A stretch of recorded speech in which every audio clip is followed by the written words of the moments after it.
Hello mga kaibigan, mapapalang araw sa ating lahat. Nagbabalik naman po inyong agimat ni alias Pugi. So ngayon mga kaibigan, ating talakayin ngayon ang pinakamalakas na agimat ni alias Pugi.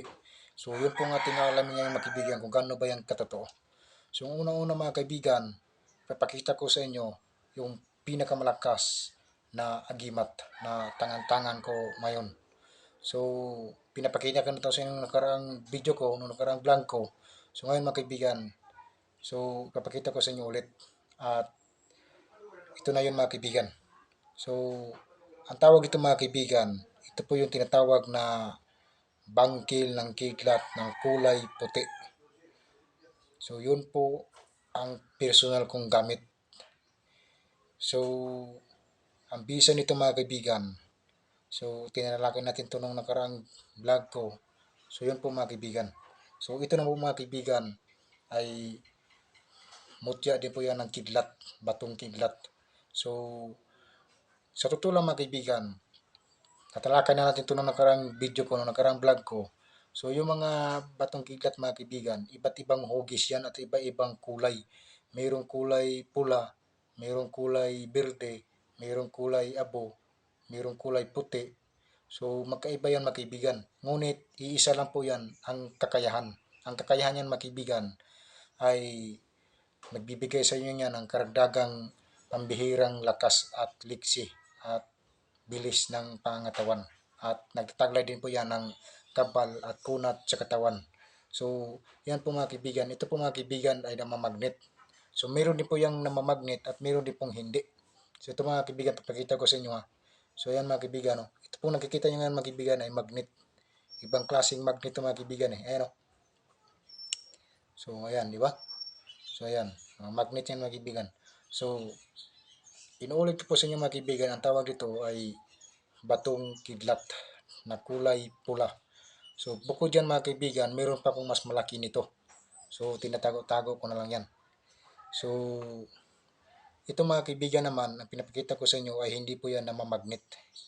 So, ito po yung personal kong gamit. So, ito na po mga kaibigan ay gamit ko din po yan. Bago ko lang po ito nakita. So, ayan.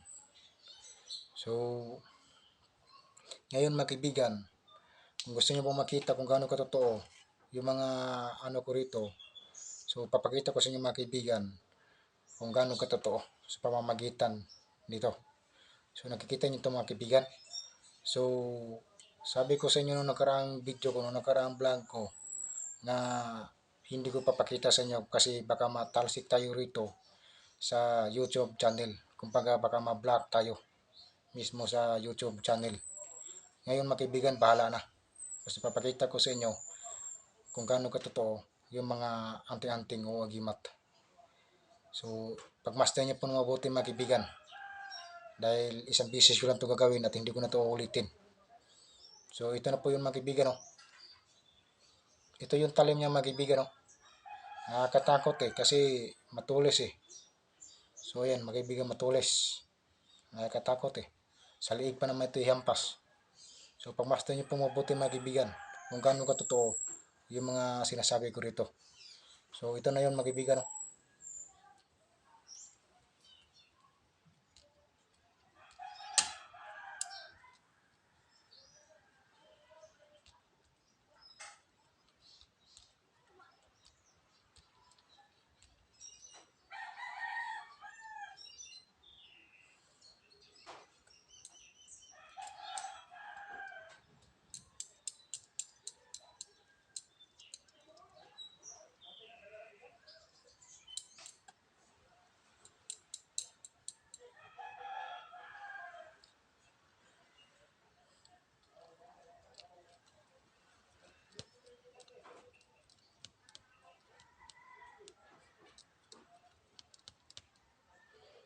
So, ayan mga kaibigan. Wala kayong makikita sugat dyan mga kaibigan. Kung sugat lang pag-uusapan natin yan mga kaibigan, wala kayong makikita sugat. Yan, pati dito sa leeg ko, wala. Wala kayong makikita. So, ang totoo niyan mga kaibigan, hindi ka nga, kung sugat lang pag-uusapan natin, ay wala talaga kayong makikita sugat. Ngunit, sa totoo lang, bawat paghampas ito kasi mga kaibigan, medyo malakas-lakas pa namang paghampas ko.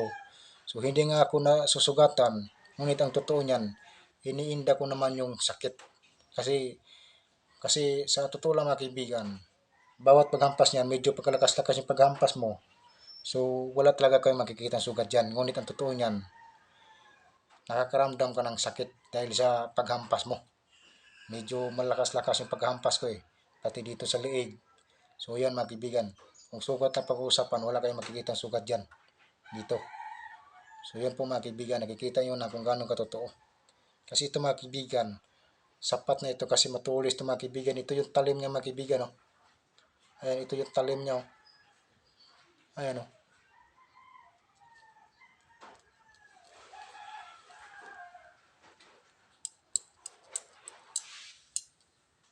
Ayan. So yan mga kaibigan, wala kayong makikita sugat talaga dyan. Ngunit iniinda mo naman yung sakit. Kumbaga sa pagtama ng bala ng baril, hindi ka nga tinatablan, ngunit iindahin mo naman yung sakit.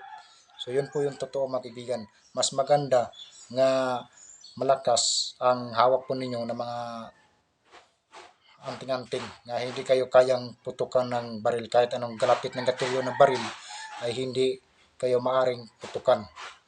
So yun po mga kaibigan. Meron po kasing anting-anting mga kaibigan, kaya kang putukan ng baril, ngunit hindi ka naman tinatablan. So, magkaiba po yan ng, mga kaibigan, magkaiba po yan ng kakayahan sa totoo lang. So, mayroon pong malakas na anting-anting na hindi ka kayang putukan kahit anong galapit ng gatilyo. So, hindi po talaga yan puputok. So, yun po mga kaibigan. Sa totoo lang, hindi ka nga nasusugatan sa paghampas nito, lalo-lalo na pag malaki, talagang masakit mga kaibigan. Hindi ka nga nasusugatan, ngunit bawat paghampas mo, iindahin mo naman yung sakit. Gaya nito. Gaya sa nakikita nyo. Kung sugat lang pag-uusapan natin, wala kayong makikita sugat dyan. So yun po yung totoo mga kaibigan. So ngayon, nakikita nyo na kung gaano katotoo yung mga sinasabi ko. Kasi sa totoo lang mga kaibigan, maraming nagtatanong sa akin na hindi pa daw ako nagpapalimos ng mga mutya o mga gimat. So sa totoo lang mga kaibigan, nagpapalimos din po ako. Ngunit hindi po ako nagpapadala sa LBC dahil ang gusto ko personal. Dahil ang LBC dito sa amin ay malayo. Gagastos pa ako ng mga ilang libo bago ko maabot yan. So, kasi malayo talaga mga kaibigan eh. So, sa lahat ng nagtatanong dyan, so, pagpasensya nyo na kasi malayo talaga eh. Gagastos pa ako ng mga ilang libo bago ko maabot yung LBC rito sa amin dahil malayo talaga. Dahil ito sa amin ay barangay lang. So, kung gusto nyo, kung interesado talaga kayo, personal, para makaturo din po ko sa inyo ng mayos. Kasi sa totoo lang mga kaibigan, ang mga tunay na mga anting-anting mga gimat ay hindi